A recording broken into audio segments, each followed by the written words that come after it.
देखिए, क्या नाम है आपका मैम? पूजा। देखिए पूजा जी, एक बात बताता हूँ कि कस्टमर जब हमारे पास आता है तो कस्टमर के जो डाउट्स होते हैं वो कस्टमर उन डाउट्स पे बात नहीं करता है, वो कुछ और पूछना चाहता है और उसके वो पूछ कुछ और बैठता है। क्योंकि कस्टमर आया है तो हमको, हमारा सिंपल सा काम है उसको सही सलाह देना, सही सलाह सही बजट में देना, क्या कौन सा कैसा आइटम लेना चाहिए तो उसके बारे में बताना। क्योंकि प्रोडक्ट कोई एक चीज़ पे डिपेंडेंट तो करता नहीं है। सबसे पहले उसको माल दिखाना है, सबसे पहले उसको प्रोडक्ट दिखाना है कि प्रोडक्ट की क्वालिटी क्या है, प्रोडक्ट कहाँ से आया है, प्रोडक्ट कितनी अलग अलग तरीके की रेंज के होते हैं। तो उस पर उसकी प्राइसिंग डिपेंडेंट करती है। कई आइटम वही चीज़ आपको 100 रुपये मिल जाता है, वही आइटम आपको 200 में भी मिलता है, 50 150 में मिलता है। तो वो डिपेंड करता है, उसमें कुछ ना कुछ तो चेंज हुआ, उसमें कोई माल की क्वालिटी चेंज हुई। तो आपका सिंपल सा काम ये है कि कस्टमर चाहे जितने भी तरीके के सवाल पूछे, सबसे पहले तो उसके शांति से उसके सवाल के जवाब देने।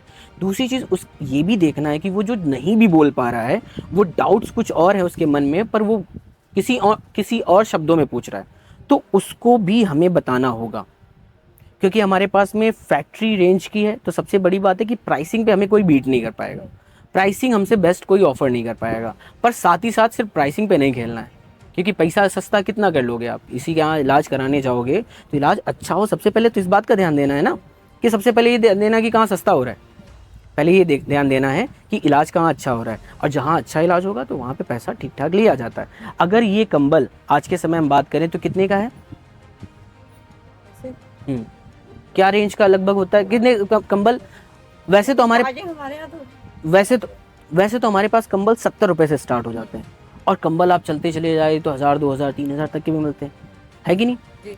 पर उसमें सिर्फ और सिर्फ क्वालिटी का अंतर है, और क्वालिटी से कहीं ज़्यादा वो क्लोवर पे भरोसा करता है, इसलिए आपके पास आता है। जी। वो गोंडा से आ रहा है, वो कानपुर से आ रहा है, वो इटावा से आ रहा है, औरैया से आ रहा है, धूप में धक्के खा के कैसे कैसे करके आ रहा है, तो वो आपके पास आता है। वो सिर्फ और सिर्फ माल ही परचेज करने के लिए आया है, क्योंकि उसको 4 पैसे बचे, वो बिजनेस कर रहा है, वो एक छोटा व्यापारी है, एक बड़ा व्यापारी है, वो लाखों रुपए कमा रहा है, चाहे वो 10,000 रुपये कमा रहा हो।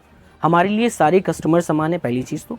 और दूसरी चीज़, कस्टमर का सेटिस्फेक्शन बहुत ज़रूरी है। तो आपको इन बातों का ध्यान रखना है कि सबसे पहले तो उसे माल, जितनी भी हमारे पास वैरायटीज़ हो, वो माल दिखाना है, उससे उसकी रिक्वायरमेंट पूछनी है। और वो रिक्वायरमेंट जो नहीं भी बोल पा रहा है, क्योंकि वो 10% 15% 20% 25% चीज़ बताएगा, पर वो चीज़ नहीं बता पाएगा जो उसको एक्चुअल चाहिए, तो वो चीज़ सजेस्ट करनी है बिजनेस से। अच्छा, वो कैसे पैसे उससे बना पाएगा इसके बारे में बताना है, क्योंकि आप लोगों को ट्रेनिंग मिलती है। आप लोगों का काम क्या होता है? आप लोगों का काम होता है माल से पहले सामने वाले कस्टमर को संतुष्ट करना,